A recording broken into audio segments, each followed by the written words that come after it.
tardes, bienvenidos a los participantes de la asignatura Derecho Administrativo General. En este campo quiero tomar en cuenta lo relacionado en esta materia, que podamos llevarnos las ideas fundamentales respecto de los actos administrativos. Ya habíamos conversado en clases anteriores sobre qué eran los actos administrativos, bueno, en general qué era el derecho administrativo, qué eran los actos administrativos y algunas clasificaciones de los mismos. Pero en este momento quiero traer quiero traer al discurso de la materia lo relacionado con qué son los requisitos que deben cumplirse, cuáles son los requisitos que deben cumplirse para que un acto administrativo tenga plena validez. Entonces, vamos a conversar sobre los requisitos de los actos administrativos. Muchas gracias. Casi no hay nadie, ¿no? Los requisitos de los actos administrativos, en general, debemos considerar requisitos de forma y requisitos de fondo. El acto administrativo debe tener una serie de formalidades en cuanto a los requisitos de forma. Bienvenida Nancy Yamile. Bueno, los requisitos de forma de los actos administrativos implican el logro de unas formalidades, el logro de el cumplimiento de algunos aspectos establecidos en la norma. Ah, ok, Nancy ya me dice bien, gracias profesor por el chat. Listo, listo, me parece bien. Ok, no tiene micrófono. Está muy bien. Nancy, a mí me gusta que llevemos me gusta llevar mis clases de una forma interactiva, de una forma en la cual pues el participante tenga la oportunidad de decir que no entendió, tenga la oportunidad de aportar para el logro de los objetivos académicos. Eso por una parte. Otra parte para no estar yo todo el tiempo hablando, que se forme algo, consiste en algo netamente repetitivo, simplemente sola mi participación, aparte de que me fatigo más, y que considero pues, que no se entienden a lograr todos los objetivos educativos partiendo solamente con la exposición magistral. Bueno, pero bueno, lo que le quería decir es que en cualquier momento que desee intervenir o cuando de repente yo le pregunte algo, pues podemos manejar esto, pues, por el chat que usted lo está manejando allí. No sé si esté de acuerdo con eso. Perfecto, me dice ella. Bueno, los requisitos de forma. Los actos administrativos deben tener unos requisitos de forma.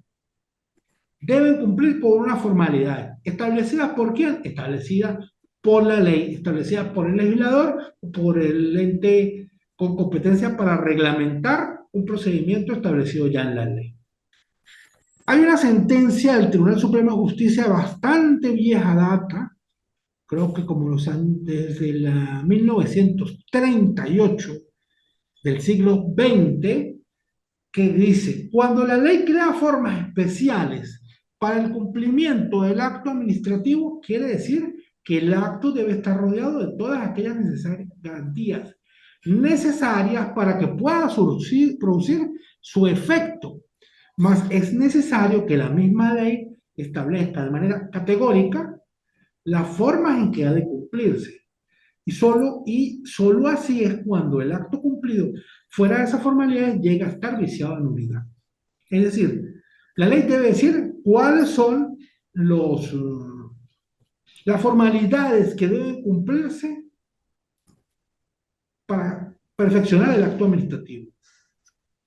Y solo dentro de esta definición de formalidades establecidas por la ley es que se puede decir que el acto administrativo puede estar viciado de nulidad, sea esta absoluta o sea esta relativa.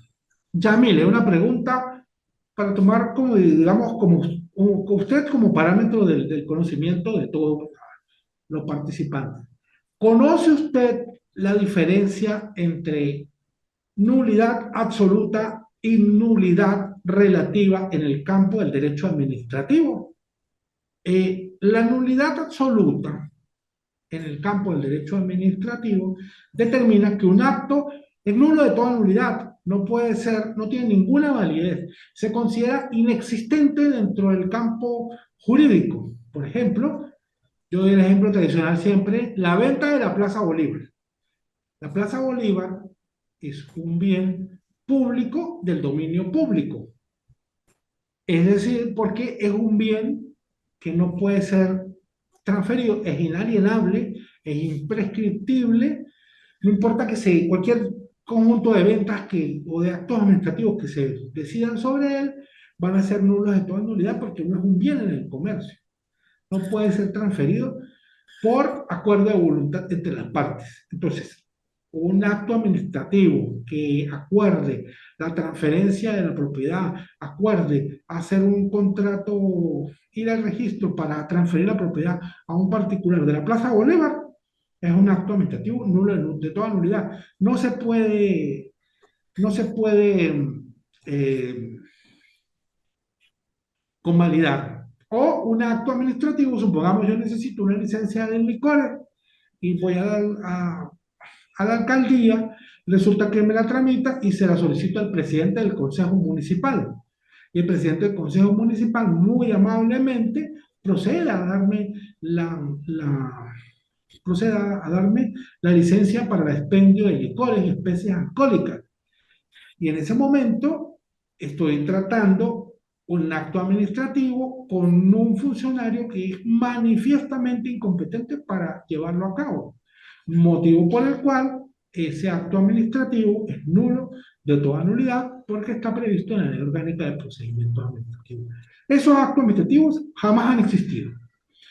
Yamile me dice, nulidad absoluta es aquella que, en la que no tiene validez y la relativa sí se la puede dar siempre cuando cumpla con los requisitos de forma.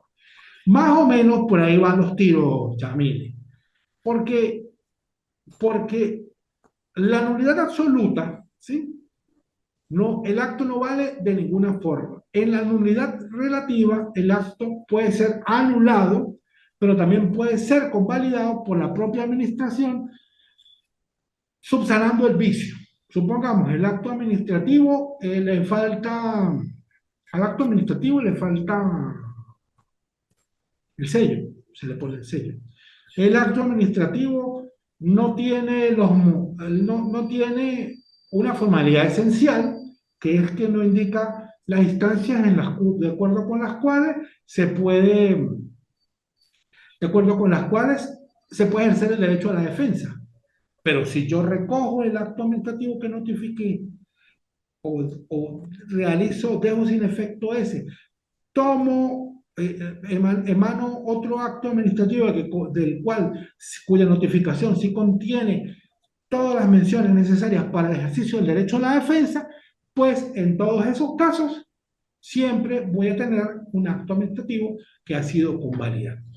Entonces, ¿por qué digo tanto esto? Porque la Corte Suprema de Justicia, la antigua Corte Suprema de Justicia, en, en una sentencia del 17 de abril de 1996, expresó lo siguiente respecto de las formalidades del acto administrativo. Esta Corte Suprema de Justicia, en fallo de fecha tal y de fecha tal, al analizar omisiones procedimentales, acoge la teoría de los vicios intrascendentes, decidiendo que se trata de una irregularidad que no tiene relevancia invalidante y que la ausencia de daño o indefensión hace que esa irregularidad sea irrelevante y no causa nulidad absoluta. Entonces, fíjense qué ocurre. El acto administrativo debe cumplir con una serie de requisitos establecidos por ley. De acuerdo a lo que dice la sentencia anterior y de acuerdo a lo que dice el derecho y de acuerdo al principio de la legalidad. Porque el principio de la legalidad tanto confiere competencia material a los órganos administrativos como les confiere, también les dota de una base legal para el ejercicio de sus competencias, es decir, les crea un procedimiento. Entonces, al nosotros tener unos actos administrativos que deben cumplir una serie de requisitos, la misma Corte me ha dicho, para saber si ese acto administrativo que tiene eh, fallas, por decir así, no hablemos de vicio, fallas en su conformación externa, en su forma, para saber si es relevante a los fines de que se determine una nulidad, entonces yo debo considerar la teoría de los vicios intrascendentes, o también en el campo del derecho procesal se le llama formalidades no esenciales. Entonces, la Corte Suprema de Justicia de aquella época me dice que hay dos criterios fundamentales para saber si esas formalidades son o no esenciales. Que se genere un daño a la persona al particular como consecuencia de la omisión de esa, de esa formalidad. O bien que se cause indefensión, es decir, que vayamos en contra del debido proceso y sobre todo del derecho a la defensa. Si yo logro, omito una formalidad y yo con eso determino que la persona, el particular, la persona a la cual va dirigido el acto administrativo, respecto del cual pudiera generarse un daño en la esfera de sus derechos y obligaciones, si a esa persona, con mi omisión, le ha sido denegado abiertamente el derecho a la defensa, estamos ante una formalidad esencial, no ante un vicio intrascendente o una formalidad no esencial, y esa omisión de la formalidad va a conllevar la nulidad del acto administrativo. También dice esta sentencia, la posición dominante de esta Corte y de la jurisprudencia de nuestro máximo tribunal es considerar que cuando la ley no declara expresamente nulo el acto, porque cuando la ley dice que el acto es nulo de toda nulidad, no hay para dónde coger. El acto es nulo. Por falta de un determinado trámite, sino que este es anulable la apreciación del efecto. Si el efecto entraña nulidad, depende de la importancia que reviste el trámite o la forma incumplida. El derecho que afecta, que produzca indefensión o que prive de algún elemento esencial de conocimiento que incida en el fondo o contenido de las actuaciones administrativas, desnaturalizándolas en su esencia.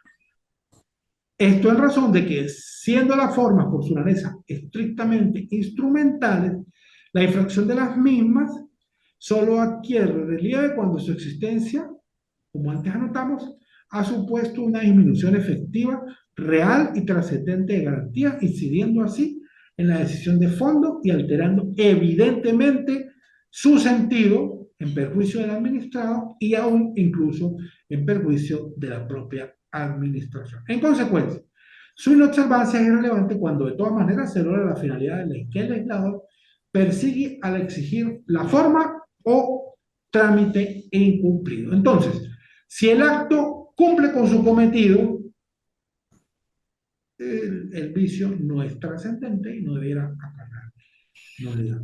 Pero hay que analizar cuál es el verdadero cometido del acto. Eso es pues una breve mención a los requisitos de forma del acto administrativo. Bueno, pero en términos generales, porque ya vamos a ver de forma particular. Las inhibiciones de los funcionarios públicos. Eso efectivamente está establecido en términos generales en la Ley Orgánica de Procedimientos Administrativos, ya que usted lo ha traído, A colación, pues conversemos un poco, vamos a conversar un poco sobre eso. Vamos a esperar que me cargue la ley de procedimientos administrativos. Ley Orgánica de Procedimientos Administrativos, o LOPA por sus siglas, que es la forma más popular de conocerla. Las inhibiciones. Del artículo 36 y siguientes se encuentran las inhibiciones de los funcionarios administrativos. Entonces, partamos de una idea. A los funcionarios públicos les están obligados a inhibirse del conocimiento del asunto del cual sean competentes en los casos y los supuestos que están previstos en el artículo 36 de la Ley Orgánica de Procedimientos Administrativos. En primer caso, cuando personalmente o bien su cónyuge o algún pariente dentro del grado de consanguinidad o segundo de afinidad, y aquí, ojo, derecho de familia, importante el cálculo del grado de consanguinidad y de afinidad. Cuando ellos, su cónyuge, tuvieran interés en el procedimiento. Ok, ¿cómo afecta el acto administrativo como unidad relativa? En esos casos, ¿sí? En estos casos, supongamos, vamos a ver este caso, cuando la persona, su cónyuge o algún pariente dentro del cuarto grado de consanguinidad o segundo de afinidad tuvieran interés en el procedimiento. Cuando tuvieran amistad íntima o enemistad manifiesta con cualquiera de las personas interesadas que intervengan en el procedimiento. Cuando hubieran intervenido como testigos o peritos en el expediente de cuya resolución se trata, o si como funcionarios hubieran manifestado previamente su opinión en el mismo, de modo que pudieran prejuzgar ya la resolución del asunto o tratándose de un recurso administrativo que hubieran resuelto o intervenido en la decisión del acto en que se impugna. Cuando tuvieran relación de servicio o de subordinación con cualquiera de los directamente interesados en el asunto. En esos casos, se va a ver comprometido un elemento de fondo del acto administrativo, que es la manifestación de voluntad. Porque no se puede presumir que el consentimiento ha sido válidamente dado cuando yo tengo interés en el asunto, cuando ya he prejuzgado el asunto, ya he dado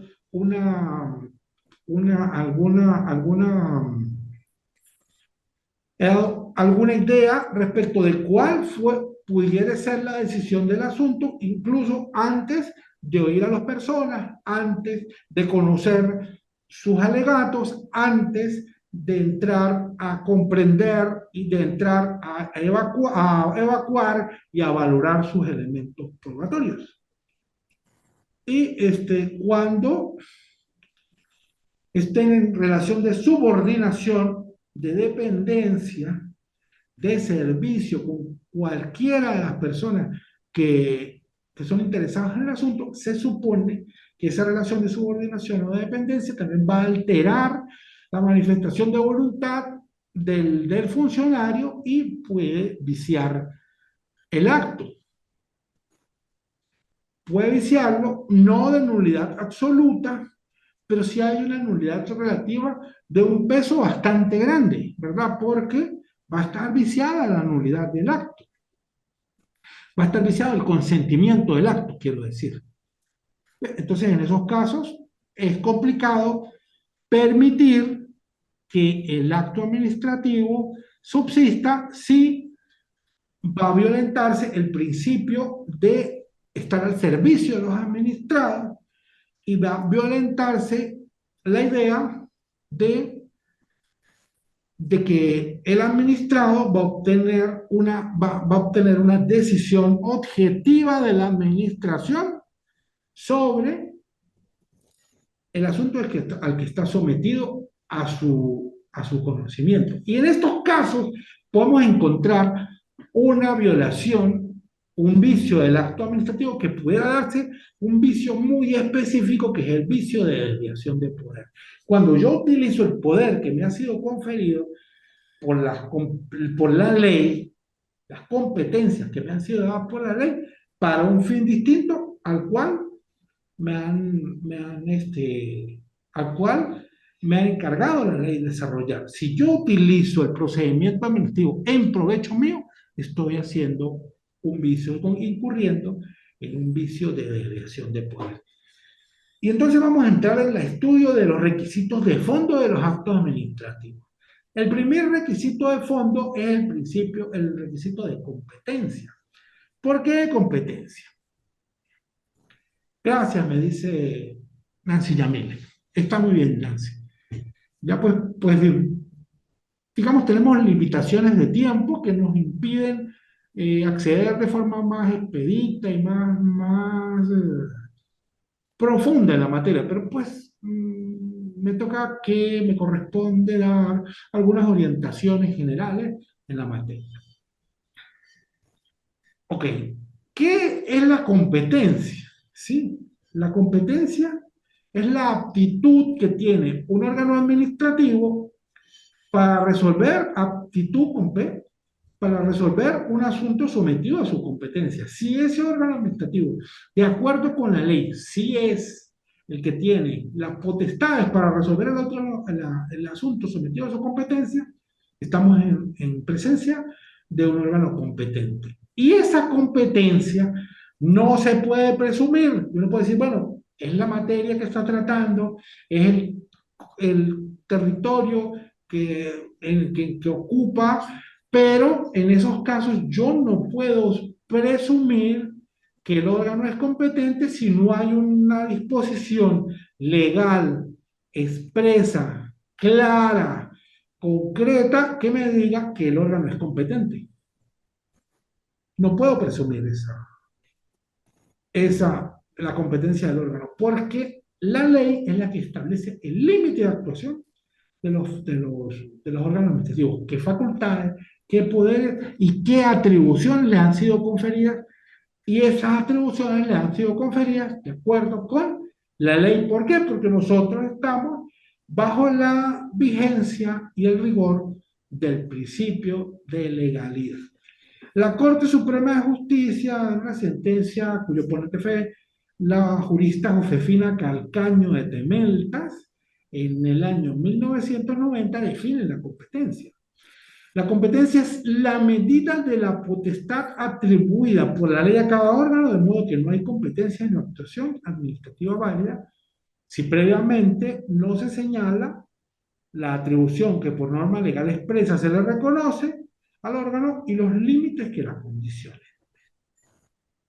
Entonces, eso es la competencia. Para que el primer requisito de fondo que tiene que tener todo acto administrativo es la competencia y debe expresarse dentro del texto del acto administrativo, sin que no expresarlo sea motivo de nulidad, es motivo de anulabilidad.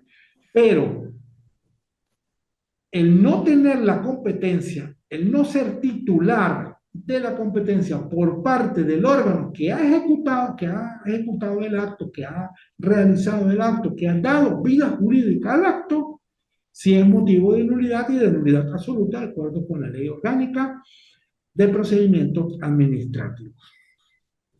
Por otra parte, un requisito de fondo, una es la competencia, pero el otro requisito de fondo muy parecido es la base legal. Porque, bueno, yo soy competente para el conocimiento de los procedimientos de regulación de alquileres, para el procedimiento administrativo de demolición, para el procedimiento administrativo de, eh, qué sé yo, otorgamiento de licencia de actividades económicas. Yo tengo la competencia como órgano administrativo. Pero existe una base legal, aparte de la que me da la competencia, una base legal que me va a indicar, bueno, Estos son los requisitos que deben cumplirse, estos son lo que se le debe exigir, estos son los plazos, estos son las consecuencias, estas son las sanciones. Cuando yo estoy emanando el acto administrativo, yo debo decir la competencia con que actúo y también la base legal en que se sustenta mi actuación. La ley, la Corte Primera en lo contencioso administrativo, extinta Corte Primera, año 1983, esta jurisprudencia que menciono, por ser tan de vieja data, no dejan de contener los principios rectores en materia administrativa en Venezuela. Tienen una doctrina que no ha sido modificada por el paso del tiempo. Antes bien, se ha reafirmado y sigue siendo objeto de referencia. Esta doctrina, esta jurisprudencia dice respecto del requisito de base legal. La exigencia de la expresión de los fundamentos del acto tiene por objeto indicar su base legal, es decir, la norma jurídica que permite la actuación del órgano administrativo que produce la decisión. No solamente la norma jurídica que le otorga la competencia, sino la norma jurídica que le dice cómo se va a tomar en cuenta la relación jurídica establecida entre el Estado y el particular o entre dos particulares que está regulada por el Estado. ¿Cuál es el punto de vista que debemos aplicar en esa materia? Eso es la base legal. José Manuel Martínez está llegando en este momento. ¿Cómo está usted, José Manuel? Muy bien, profe. Buenas tardes. Ok, me alegra mucho verle por aquí. Le quería preguntar respecto de la materia, respecto de las evaluaciones.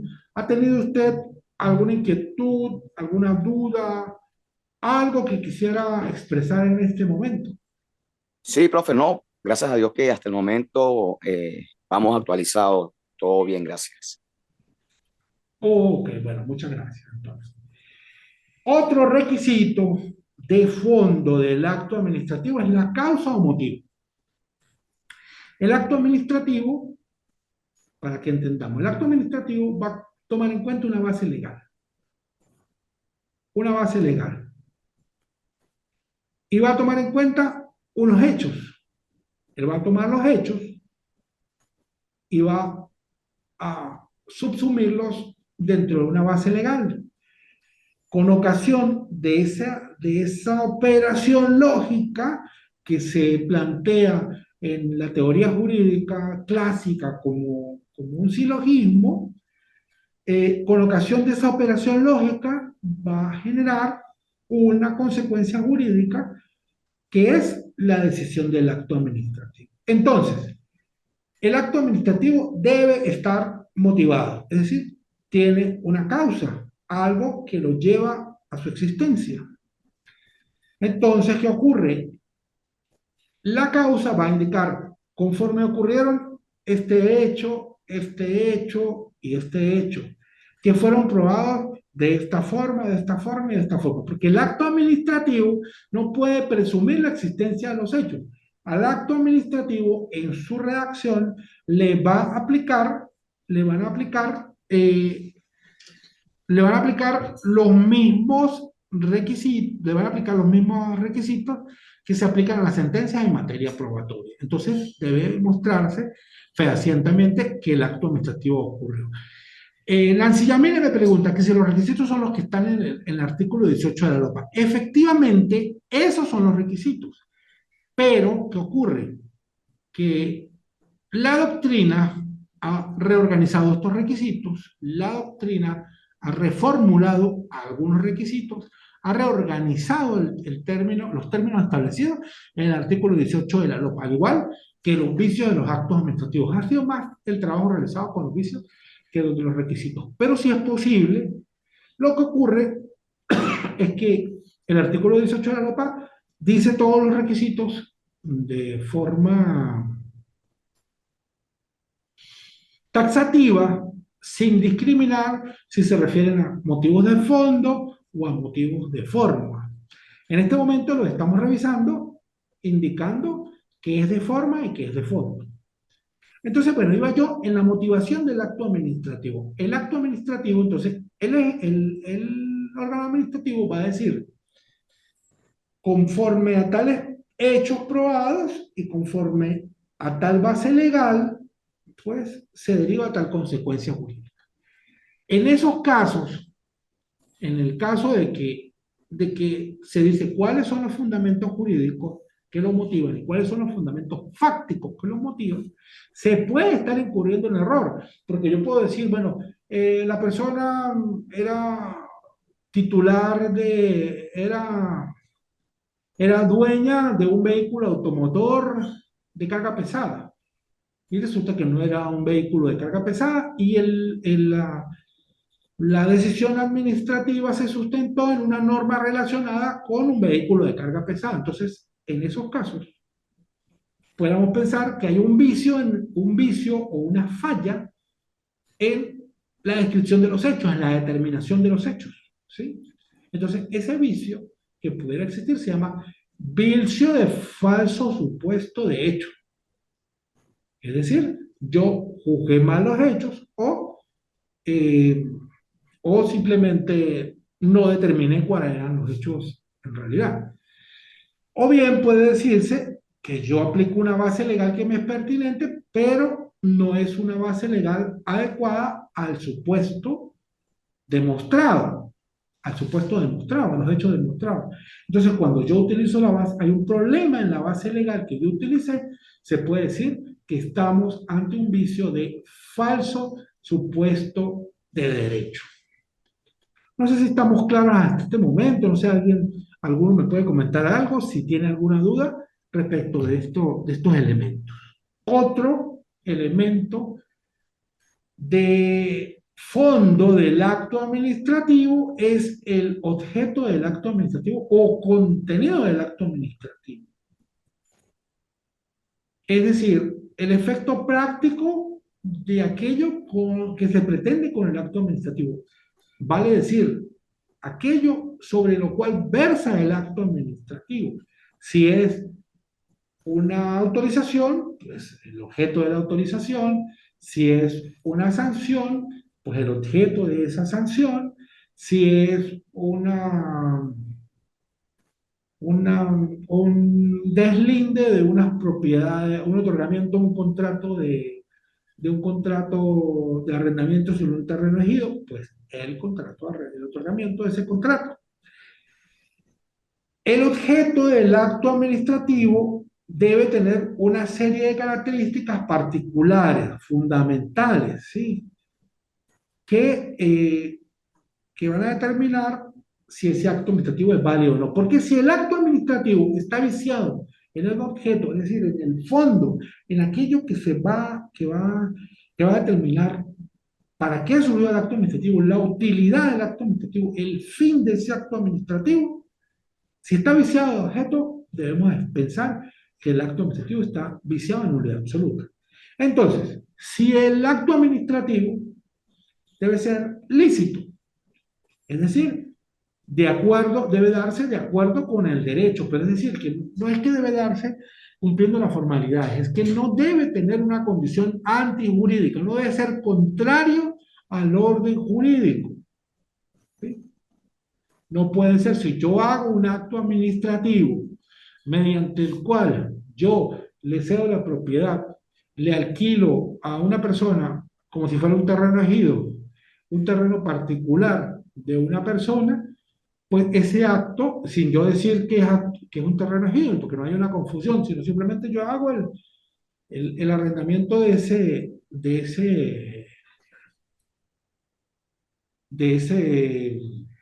terreno, pues yo estoy yendo en contra del orden jurídico, estoy yendo en contra de la propiedad. Estoy desconociendo el derecho de la propiedad, que no es un derecho absoluto, pero igual está tutelado por el orden jurídico de la Constitución hacia abajo. Entonces, si el acto jurídico, si el, el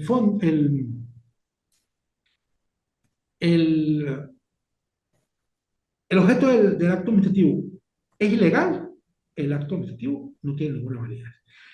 Debe ser físicamente posible, ¿sí? Porque ¿Qué ocurre? Si yo considero que el Estado venezolano tiene potestad sobre la luna, y entonces yo le voy a arrendar a Nancy Yamile unas parcelas en la luna, ya me va a pagar. Incluso me va a pagar el año por adelantado. Le arriendo unas parcelas en la luna para que realice una construcción y luego de que ya tenga construido, dentro de 1 o 2 años, yo le hago una venta de esa parcela. ¿Ok? Un arrendamiento con opción a compra. Pregunto yo, ¿es físicamente posible para la persona particular que sea Nancy Yamile hacer esas construcciones en la luna y aprovecharse de ese arrendamiento de la parcela en la luna? Pregunto, conteste Nancy Yamile o conteste José Manuel. Claro que no, dice Nancy Yamile. Claro que no. Entonces estamos ante un acto administrativo con un contenido de imposible ejecución. Un contenido de imposible ejecución. Y también el acto administrativo debe ser determinado o determinable. ¿Sí?